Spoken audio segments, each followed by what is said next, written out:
Presence দেখে বোঝা যায় she is very happy and studio জুড়ে এখন একটাই আলোচনা, সোশ্যাল মিডিয়ায় ভাইরাল সেই ভিডিও যেখানে দেব ও শুভশ্রী একসাথে স্টেজে পারফরমেন্স করেছেন। ঝলমলে আলো, জমজমাট মঞ্চ আর দর্শকদের উচ্ছ্বাসে ভাসতে থাকা মুহূর্ত, সব মিলিয়ে অনুষ্ঠানটি যেন এক উৎসবের রূপ নেয়। কিন্তু এখানেই শুরু বিতর্কের ঝড়। নানা ফেসবুক পেজ, ইউটিউব চ্যানেল দাবি এই পারফরমেন্স দেখে রুক্মিণী মৈত্র নাকি ক্ষোভে ফেটে পড়েছেন, এমনকি শুভশ্রীকে লুচ্চা মেয়ে বলেও নাকি মন্তব্য করেছেন।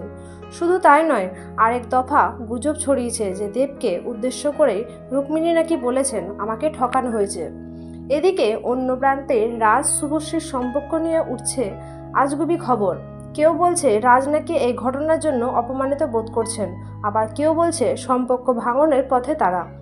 এর মধ্যে সোশ্যাল মিডিয়ায় নতুন সংযোজন, একটি পুরনো ভিডিও ক্লিপ যেখানে দেব ও শুভশ্রী হেসে কথা বলছেন, সেটিকেই দেখানো হচ্ছে এই ঘটনার প্রমাণ হিসাবে।